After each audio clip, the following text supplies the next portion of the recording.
Law enforcement bracing for the possibility of violence as dueling protests between Antifa and right-wing groups are set to take place in Portland, Oregon, just a few hours from now.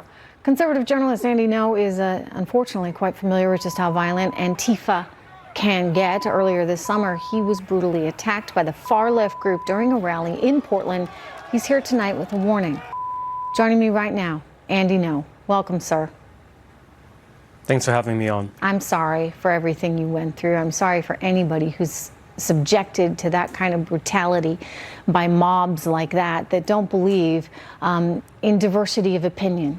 Unfortunately, we're seeing increasingly this kind of intolerance, shall we say, right now. And now you've got a situation in Portland which authorities are watching very carefully. Let me ask you, Andy, what's your worry about it? Trish, I've been covering riots in Portland for a few years now, and political violence here has become basically routine. However, I'm extremely concerned about tomorrow because the event looms in the shadow of the recent mass shootings by the far-right and far-left ideologues, and there are elements online that are broadcasting their desires for bloodshed and vengeance tomorrow. And then on top of that, the Portland police force appear to be at a breaking point. They're severely understaffed.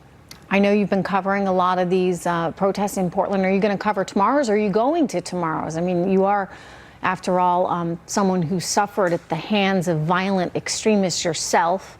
Antifa gang members were looking at that video, and you had a brain hemorrhage as a result. Are you going to go back to the scene? Tomorrow will be 7 weeks since my beating and robbery in downtown, of which there's been no arrests. And I am still receiving ongoing threats of violence that I've reported to police. So for security reasons, it's best that I don't comment about where I'll be. I understand. I understand. You know, thank you. It's sort of a sad day, though, when, you know, as a reporter who's out there just trying to do your job, you can't do that and think that, you know, you won't be victimized for just trying to report on a situation at hand. Absolutely. I think what was particularly frustrating to me and shows that Portland city officials haven't really got a grasp on what's going on is that earlier this week, our mayor, Ted Wheeler, organized a coalition unity rally meant to denounce violence. And at that rally, one of the speakers rationalized Antifa's violence and it basically became a pep rally for Antifa.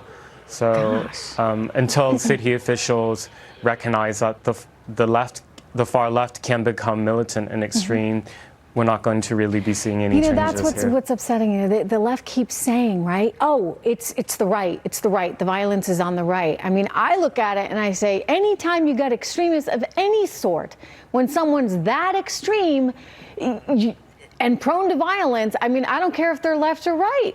I mean, why does the left always just point fingers and say it's only on the right? You know, Andy, you know, unfortunately, because of your brain hemorrhage that came because of these Antifa guys, you know it's not just on the right. Of course, yeah. I mean, political extremism is not a partisan issue. I think it's wrong to look at this issue as which group has a higher body count. I think that's one metric that can be helpful, but there's a lot of damage that can be done to institutions, the state, individuals that come short of killing people. I mean, I was left with a brain hemorrhage, as you said. I wasn't killed. Others weren't killed on that day, but other people were left with severe lacerations on their head, and we can't normalize that just because there wasn't a death. No, I hear you. And look, I question why it's happening so much right now. I think that social media, I think the internet contribute to it. Do you agree?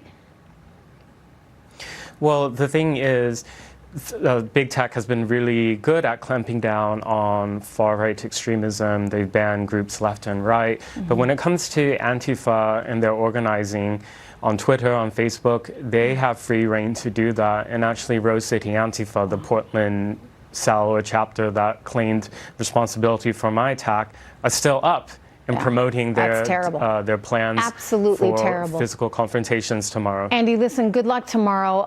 Good luck to all of Portland tomorrow. I would mention that the president is having dinner tonight with Tim Cook, who runs Apple. Big tech is under fire, and there's an expectation that they better do something about it or else.